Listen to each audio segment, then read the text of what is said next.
for joining us on our fourth installment of our webinar series for 2018. So we are going over our online visibility and reputation management portion today. So thank you guys again for being a part of this, taking time out of your day. It'll be about 30 minutes, probably a little less. We'll get straight to the point. But there is a questions feature of the webinar, so if you do have questions throughout, feel free to send them in. And then, of course, my contact information will be at the end. So if you do have specific questions that are related to your listings or anything else, feel free to reach out to me directly. So we're going to get going. We'll be talking about search engine optimization and how reputation management plays a role in that. We'll go over your listings, which is everywhere that your dealership is listed on the internet. We'll talk about reviews, going over some best practices of how to answer reviews, how to tackle the positive and the negative, and then we'll talk about your social media. We talked a little bit about that in our Digital 101, which hopefully you were able to join. But today we're going to be talking more of the technical how to utilize each platform, so we will dive right in. SEO is search engine optimization. So it has to do with how your page of your website appears on the search engine results.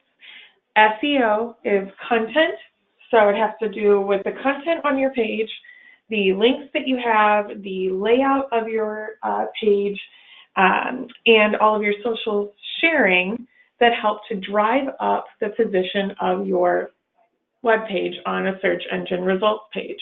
Now, SEO can be improved by paid search options, but SEO can also be unpaid. So these are just things that you can do to make your page a little more robust and have a better ranking on the search engine results page. So there's a ranking through Google that considers, like I said, your page's quality, the popularity of the page, how many people have clicked on it, the layout of the page, if it's easy to read, the content, meaning that there is good quality information on each page, not just a fairly blank standard page. It has words that people are looking for, solid content that relates to what the person is searching for on the internet. We want to make sure that each page has robust links so that you can reach multiple different aspects of what a consumer may be searching for, and then your social engagement as well. So how many times the pages have been shared, all of those things go into your SEO ranking. Now, reputation management is a similar thing, but it focuses, rather than just on one page, it focuses on ranking all of your pages on your website. So not just your website, but your social media profiles, all of your reviews that have been written about your dealership, multiple points of touches with a consumer. So reputation management focuses more on the bigger picture rather than just one page getting brought up on the search engine results page. So it's a little bit like CEO on fire, so a little bit extra. So we're going to be talking today about the three main ways that you can work on your reputation management. There are companies out there that do respond to reviews for you, that clean up all of your listings for you, that manage your social media, all of that. So it's up to you how involved you'd like to be. This stuff can be done by you or maybe an internet manager at the dealership, whoever it may be. But it does require a little bit of work. So we're going to get into that. Through the after-sales advertising program, hopefully most of you who are on this call are on the program already. And if you're not, we'll go over what the online visibility portion of the program does for you. So there's paid search, which is, of course, the main component of the after-sales program. But online visibility is something that is part of the program that is not an additional charge. It shows you your listings, it shows you your reviews, and it shows you your social media activity. So again, listings are where your dealership is listed across the internet. So it's multiple places on search engines, on directory sites, social sites, and review sites. So we show you everywhere that you have a review or a listing. In reviews, we pull in every review that has been written about the dealership, sales, and service. And we pull in your ranking. You can see if you've responded to a review, you can see how many 5-star reviews you got, how many 1-star reviews, etc. And then your social portion allows you to link your social media accounts, so Facebook, Twitter, Instagram, whatever else you use. We can link those into the social platform, and you can post through this forum. So you could post to Twitter and Facebook at the same time without actually being logged into each separate site. So it's kind of a universal platform. Back to how you get to it. So if you log into the online reporting system for the after sales advertising program, it is in the hub. If you don't know where this is, contact me, or you can contact your Volkswagen digital consultant. Hopefully you know who that is. So if you have questions, again, let me know. And on the left-hand side, there is a tab called Online Visibility. So when you click into that, you're given these 3 different options here. So we'll get into each one a little bit deeper here in a second. So the first thing that we want to talk about is listings. And listings are how a consumer finds you, right? So especially in our mobile world that we are in today, people are searching on their phones. They are looking for locations. They are looking to make quick phone calls to get answers to the questions that pop in their mind. Stat here from Google, local searches lead 50% of mobile visitors to a store within 1 day. I've said this before, and I'll say it again. When it comes to service, people who are looking for brake repair in their local area are likely not going to wait to get that problem fixed. They are looking for the service. They are looking who can do it quickly and for the best deal. So that stat, 50% of people coming in within a day, not surprising. This goes for other businesses as well, but we're staying in the dealership world. Now, you have the ability to put in your local information on Google listings, which we talked about in our digital marketing overview. Free thing that you can do. We've got free other listings, of course, your Yahoo page, your Bing page, your Yelp page, all those things are free. You can see here that more than 60% of people are using that information, using the address to get directions, using the mobile click-to-call to call your dealership and whatnot. So you can see that mobile experience here on the VW Service Deals program, and then on Google Get Directions. So you can see that right there. So it's very important to understand that consumers are using this information, so you want to make sure that it's accurate. In online visibility, what we do is we pull in your basic information of your dealership, right? So up here in the right-hand side is what we call your anchor data. So this anchor data is your business name, your street address, your address, or your city, state, and your phone number. We also include your website as well. What we do is we comb the different search engines, the review sites, the directories, and the social sites to see where something may be correct or may be missing or may be incorrect. We highlight it in red here. So in this example, the dealership name we have is Win Volkswagen. On Google, it is called Jim Win Volkswagen. Now, this could be correct. You could go, your DBA you're doing business as could be Jim Win Volkswagen. It could be Win Volkswagen. You're okay with these inconsistencies. That's totally fine. I'll show you how you can manage each one of these listings. But it's really for you to understand what a consumer sees when they go to these various sites. So a consumer is going to visit more than one website when they're doing their research.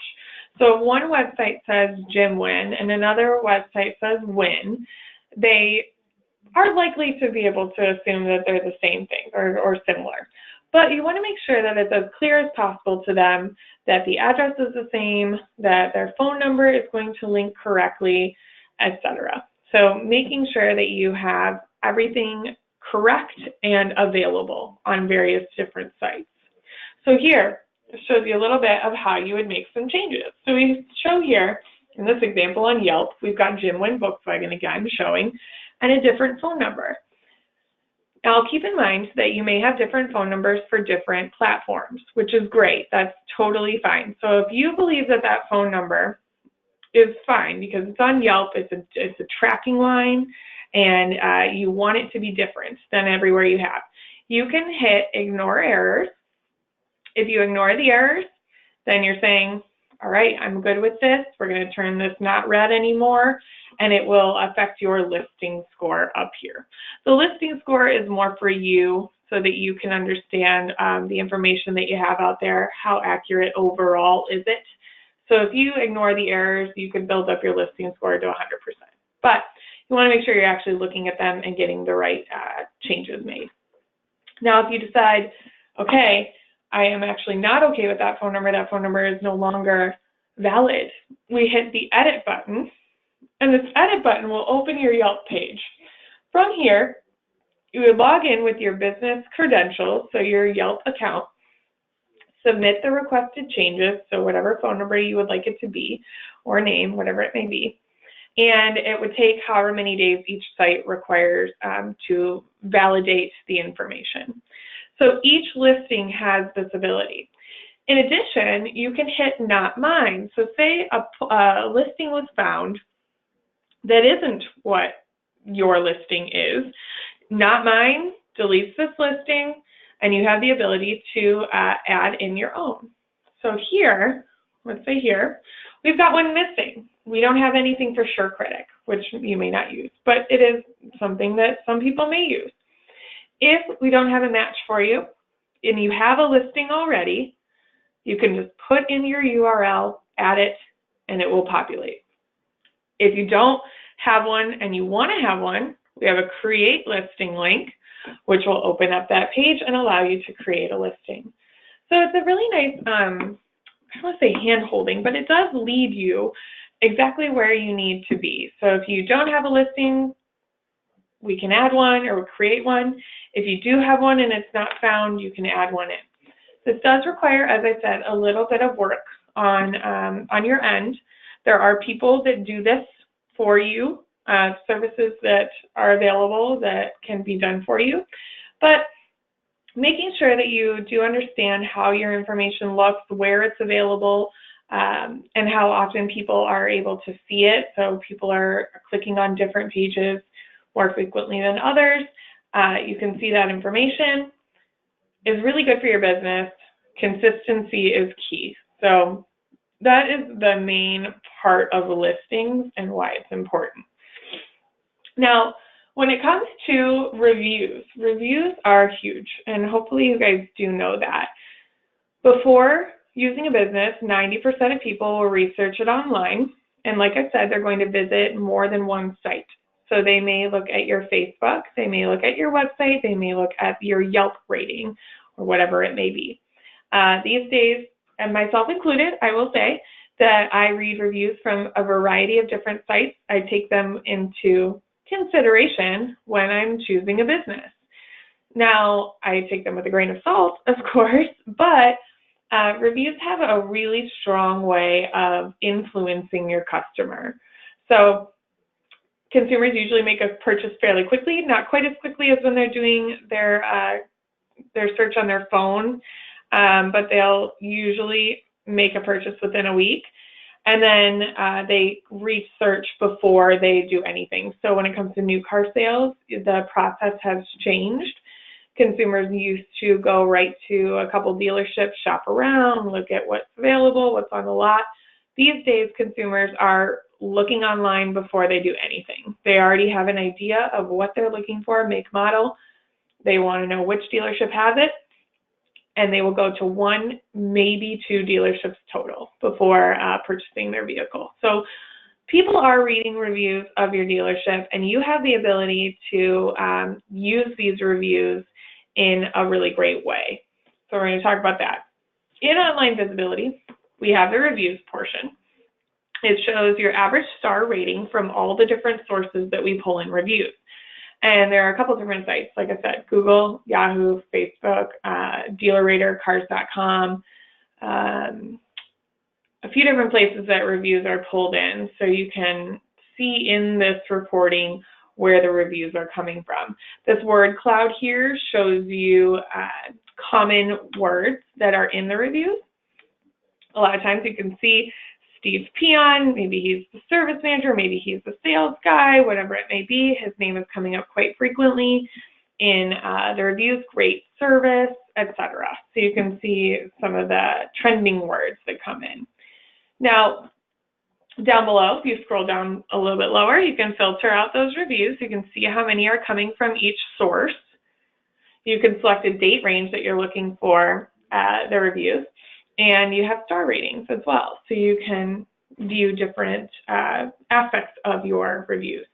You have the ability to have a daily, a weekly, and a monthly report sent to you of reviews. So if you would like to have that compilation sent to you every day, rather than, hey, I got some reviews on Yelp, I got to go to Yelp. Oh, I got some reviews on DealerRater, I got to go to DealerRater.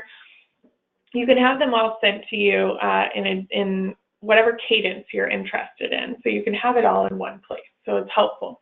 How to actually make changes, you can see right here, if there's a comment, you can see if there was already a response made, which is great if you aren't sure if you've already responded or someone else at your dealership has already responded. And then there's a little response button here, so you can change action required to no action required because you already responded to it. So it's a good way for you to manage the reviews, know which ones you've taken care of and which ones you still have yet to take action on. So keep that in mind. A couple best practices of how to handle reviews. So most of the time, there's a quick response of, oh, a negative review, I need to answer that right away. Positive review, cool. And that's it. However, people are reading all of the reviews, positive and negative, and a dealership's response or a business's response to both are highly influential to future customers, for the person who wrote the review, as well as your search engine rankings. So there is a process based on the popularity of a review or the touch points, as I said early on, with the consumer that does affect your search engine rankings. So it benefits you to respond to every review that is written. Of course, it is appropriate to respond to a positive review because it's the polite thing to do. Someone took the time out of their day to write this review about you, so make sure you're thanking them for that. People, meaning not just the person who wrote it, but everybody else sees them too. So if they see you taking the time out of your day to respond to a positive review, it just reinforces that brand loyalty and that commitment to the community. So we want to make sure that we are keeping that up by responding to all reviews. 4 things you want to do in a positive review. Thank them for their review and be specific about what they are, what you're thanking them for. Use your business name so that, again, it comes up well in the search engine rankings and keywords so that you have that good influence. Put in a little marketing. So if there's a new feature that you guys are really pushing these days or want to promote, throw it in there. And then finally invite them to do something else. So as an example, thank you so much for a great review. We work very hard to offer the best service at Fox Volkswagen, and we are pleased to see that reflected in your last visit. When you're in next, be sure to check out our great rewards program. We look forward to seeing you soon. So hitting all of those different points so that you can boost up your search engine rankings, make the customer feel grateful for coming in, and make sure that they're going to come back to you. So make sure that you are answering your positive reviews, making it robust, You can, if you need to make it as quick as thank you for a great review, that works too, but a little more detail goes a long way. Now, when it comes to negative reviews, unfortunately, that is the way of the world. There's always going to be a little bit of that going on. This is not just for reaching the reviewer, the initial reviewer, because you do have the ability to take a negative review and turn them into a lifelong customer. Just because you scorn them once doesn't mean that they are scorned for life. You have the ability to change their opinion. Not only that, is that you make it right for anyone else who possibly sees it. So hopefully you do know that responding to negative reviews is huge. 4 steps as well for a negative review: apologize and sympathize in your response. Make sure that there is no blame that is being placed, even if the situation does call for it. Put a little bit of marketing in, similar to what we've said before, and then move the conversation offline, especially if there is a disagreement on how a situation went down. You do not want to get into a big, long back and forth on your review site with the consumer. Make sure to get it off of there. Keep this response simple and short. So here's an example. Hi, Mark. We would like to apologize for your negative experience at our dealership. We pride ourselves on our best-in-class service, our marketing, and we'd like to learn more about your specific situation and make things right. Please give us a call so we can work toward earning back your business. So this is a great general, could apply to pretty much everyone who has written a negative response, but it also keeps it very vague. We don't want to say, oh, I'm sorry that a service advisor was swearing on the sales floor, for an example. You want to make it very general and be able to move the conversation to a private discussion. What you don't want to do is include your business name. So when it comes to negative reviews, that's not something that we want to build up in the search engine. So try to avoid those keywords. Try to avoid your dealership name and all of that in your response, as opposed to your positive ones where we want to build them up. So keeping that in mind is big. Reviews require some work. They require due diligence on the dealership, but it makes a huge difference. I can't tell you the number of times that I myself have been influenced based on the reviews that I've read. So I am not alone in this way, so please keep that in mind when you are thinking about how you're going to manage your reviews. Now, when it comes to social, I'm going to say I'm in this group, the millennial group that is out there on social media on a variety of platforms. So everybody, not everybody's on Facebook, but 1.5 billion people are active on Facebook. So it's quite a lot here. The age 18 to 34 group is the group that is most likely to engage with brands when it comes to Facebook, Instagram, whatever it may be. I often tag businesses that I've had great experiences with on Instagram, or check in at places that I love so that I can show the brand the appreciation. We can get that name out there, all of that. People are on their phones all the time too, so they're doing that check-in, they're doing that live action activity. So if I'm sitting at a dealership getting my car worked on, I'm likely on my phone, maybe snapping a picture on Snapchat of where I am, what I'm doing. And so a lot of people are the same way in that regard. When it comes to social visual content, so photos and videos are more likely to be shared than any other type. So a regular post is not going to get as much visibility as a video or a picture. So keep that in mind when we're talking about content for your social.